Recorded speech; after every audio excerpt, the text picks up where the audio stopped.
Making of a Nation, a program in special English.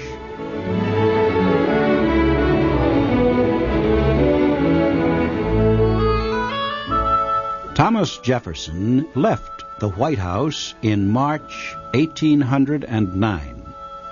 His Secretary of State, James Madison, had been elected president, and Jefferson believed the nation was in good hands. He returned to his country home in Virginia and never went back to Washington again. Jefferson and the new president exchanged letters often. Jefferson offered his advice on a number of problems faced by Madison. There were many visitors to Jefferson's home. All of them were welcome. But Jefferson was happiest with the young men who came to see him. They discussed books, government, and developments in science. Jefferson answered their questions and proposed studies to improve their education. Jefferson believed firmly in the value of education. His whole idea of government depended on the ability of citizens to make intelligent decisions. He spent the final years of his life building a better educational system for Virginia. Jefferson had been interested in education for most of his life. He had developed many ideas about the best way to educate the people. He believed that every citizen had the right to an education, but he understood that all people do not have the same ability to learn. Jefferson divided the people into two groups: those who labor and those who use their minds. He thought both should start with the same simple education, learning to read and write and count. After these things were learned, he believed the two groups should be taught separately. Those in the labor group, he thought, should learn how to be better farmers or how to make things with their hands. The other group should study science or medicine or law. Jefferson did not wait long to begin working to improve education in Virginia. A group of men decided to build a college at Charlottesville, near Jefferson's home. Jefferson immediately offered to take a leading part in starting the school. He said he would plan the buildings and also plan what the students would study. He wrote to many of his friends, experts in education.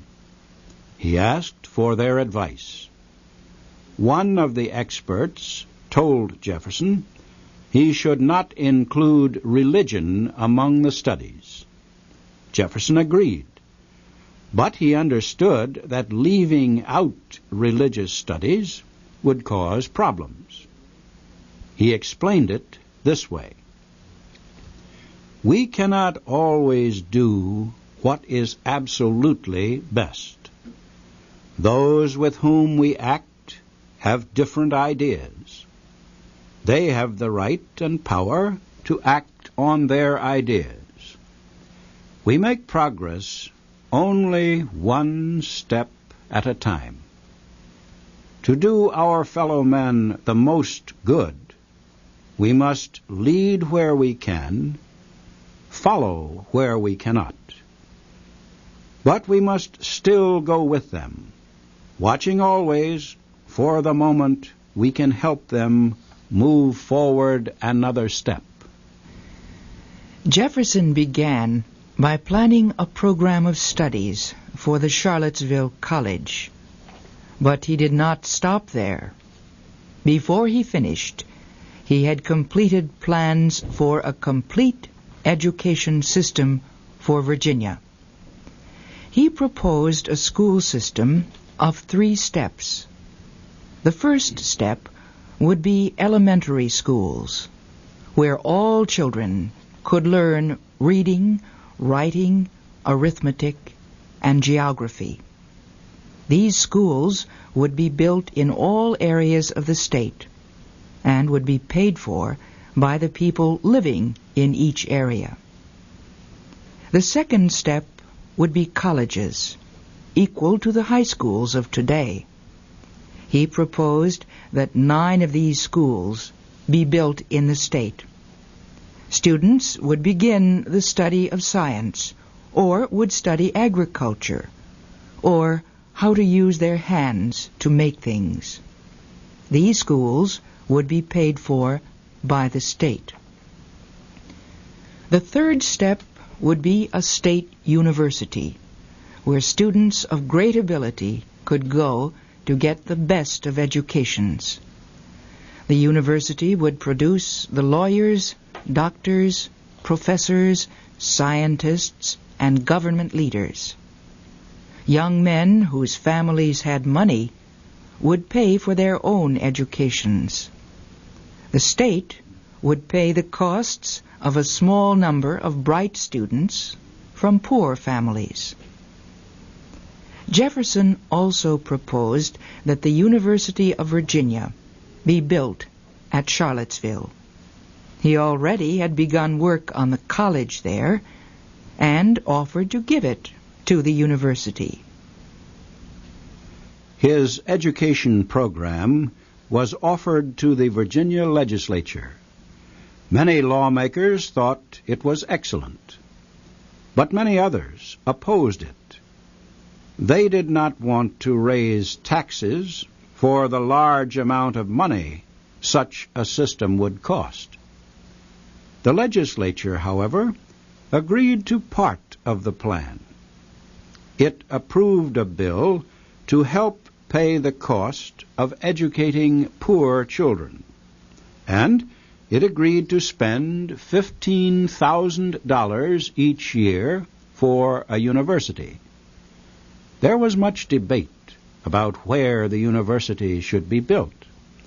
Several other towns wanted the school. Finally, Charlottesville was chosen. By this time, Jefferson had completed plans for the university buildings.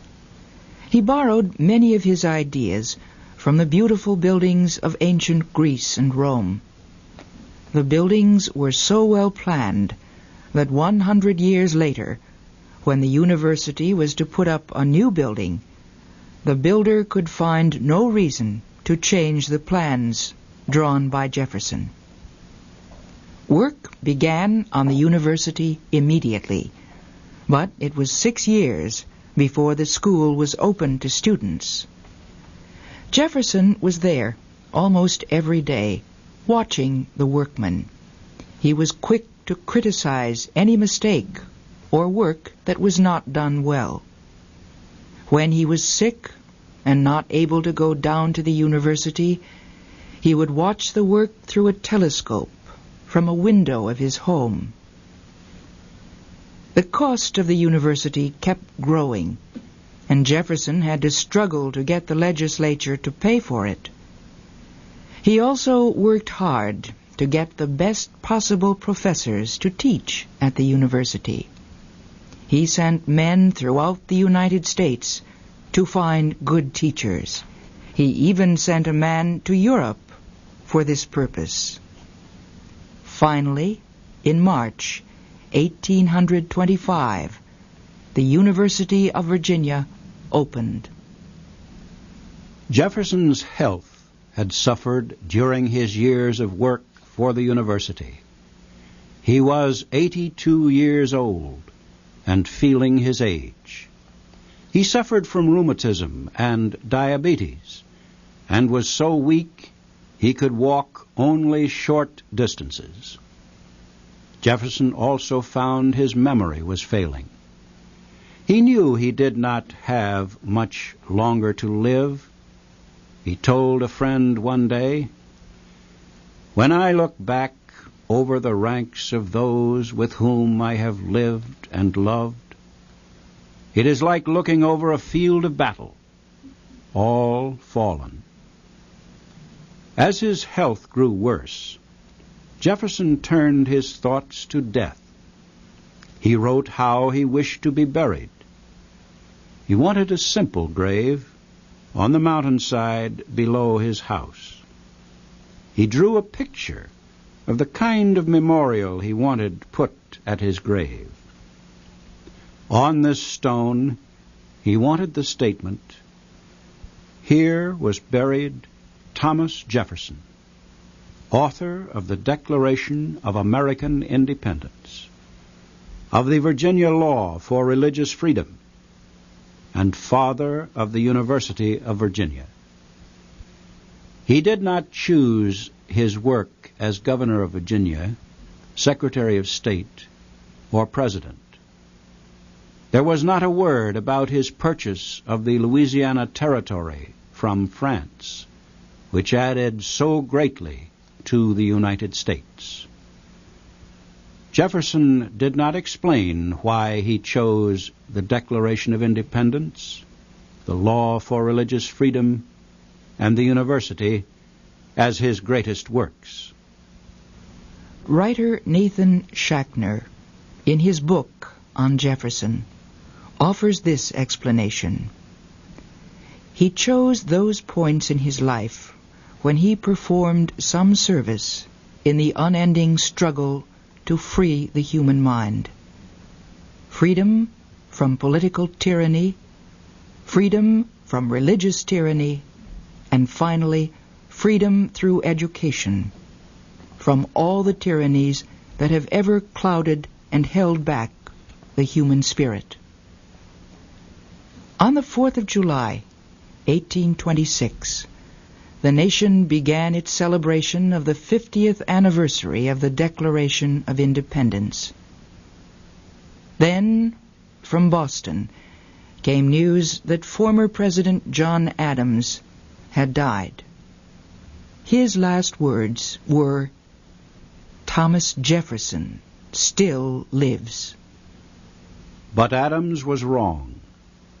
At 10 minutes before 10 in the morning, on that same 4th of July, his friend, Thomas Jefferson, had died. As the news of the deaths of the two great men spread across the country, the celebrations turned to mourning and sorrow.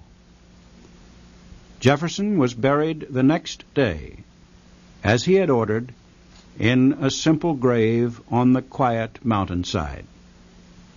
But his spirit still lives in the Declaration of Independence, the American tradition of religious freedom, and at his beloved University of Virginia.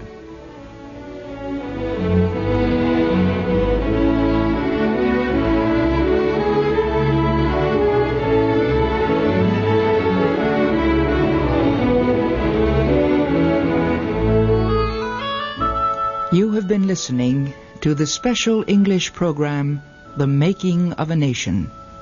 Your narrators were Morris Joyce and Kay Gallant. Our program was written by Frank Beardsley. The Making of a Nation can be heard Thursdays.